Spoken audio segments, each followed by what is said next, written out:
Bom dia, boa tarde ou boa noite para você que é do canal do professor Regis Oliver.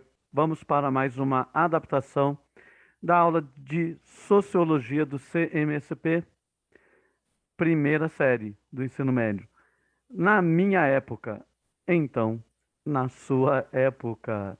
Estamos falando aqui de conflitos de gerações, tá, gente? A gente ouve constantemente, né? Todo mundo falando, na minha época era assim, na minha época era assim. Hoje não é mais, né? Porque é muito difícil falar da minha época, né? Porque quando eu falo da minha época, gente, na minha época não tinha mesmo muita coisa, né? Ouço o professor que fala assim, na minha época o aluno era diferente. Era diferente, né, gente? Não tinha internet, não tinha todos esses recursos tecnológicos, né, que a gente precisa competir com eles ali, né? Então, falar da sua época, né? Mas o que ela quer dizer também aqui, será que você não vai falar em algum momento aí da sua época? Porque tudo é uma construção social, né? Emily Durkheim, né? Um poder coercitivo que você vai ver aqui nesse momento quando a gente fala da Caixa, né? Que já nascemos na Caixa, né? Então, isso é formas de pensar diferente. Cada época tem uma forma de pensar. E essa forma de pensar está muito ali também inserida com, né, a tecnologia.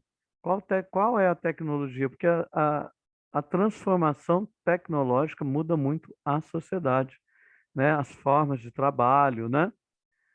A professora falou, nós não inventamos as regras do zero, já nascemos na caixa montada, né?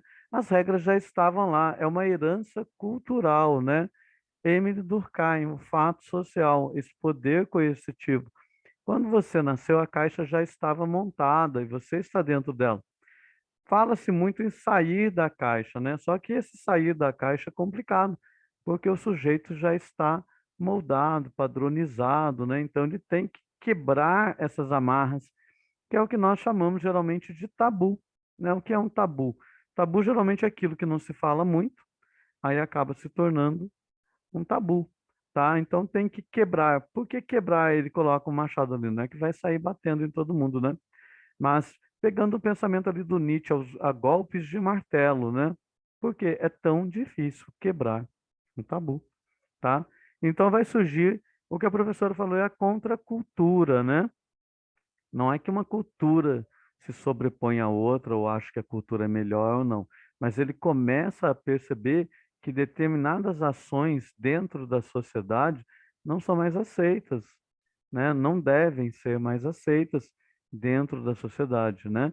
Aí ele vem trazendo a questão da xenofobia, homofobia, né? Nós percebemos muito essa contracultura hoje dentro de casa, até quando se fala em política, né? Porque hoje nós temos pessoas com mais idades que apoiam um sistema político mais rígido, né? Mais Thomas Hobbes, né? Mais controlador. E nós temos a juventude que não quer esse tipo de governo, que não pensa nesse tipo de governo. Então você tem atritos dentro da própria casa, que são atritos de pensamento, conflito de gerações mesmo, né?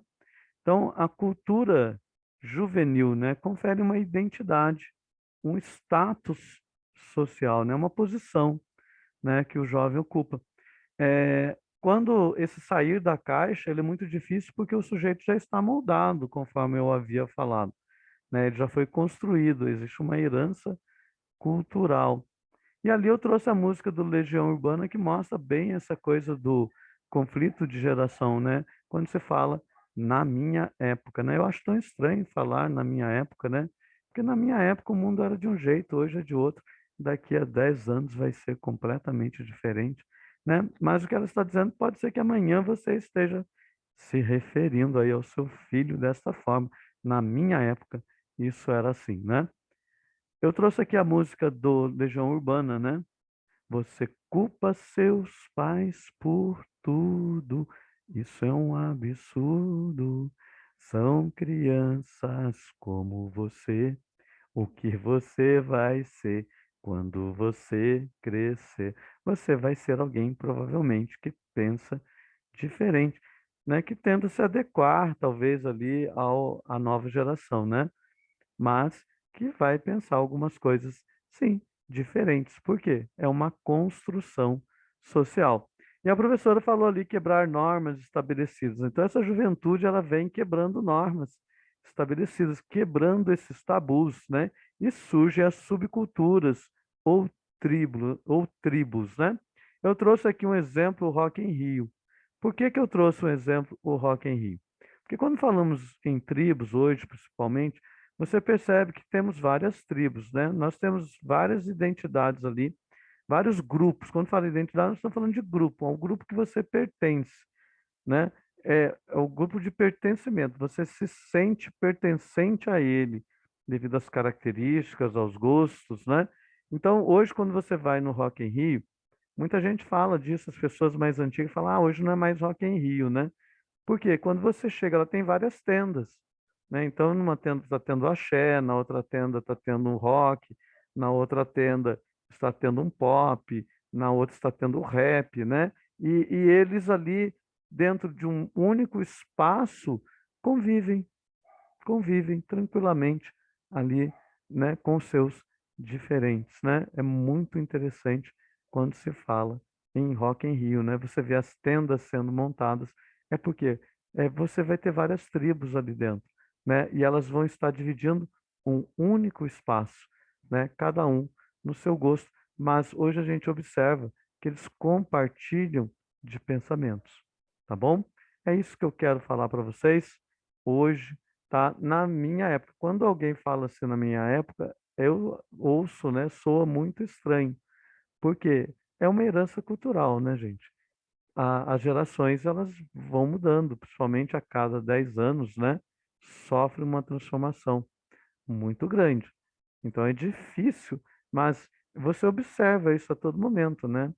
Quando um jovem, geralmente, ele vem quebrando ali os padrões, geralmente um adulto fala, ah, na minha época não era assim, na minha época não podia isso, né?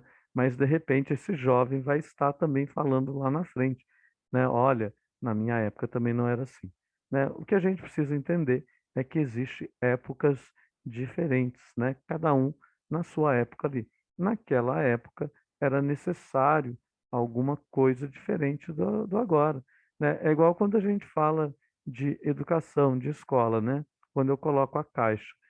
Se você perguntar para a maioria das pessoas hoje, elas irão dizer para você que uma coisa que elas não gostam é a escola, né? Que se ela pudesse eliminar quem criou a escola, mas eu também ouvia isso lá atrás de amigos que também falávamos isso, né? Que sobre a escola. Mas de repente o problema então não é a escola, né? Se vem de tempo, de repente é a forma como essa educação chega. De repente, quando a forma como ela estava chegando não era boa e talvez ainda não continue sendo a melhor forma, né? Talvez seja isso, tá bom? Muito obrigado. Espero que você tenha gostado da aula. Se inscreva no canal do professor Regis Oliver.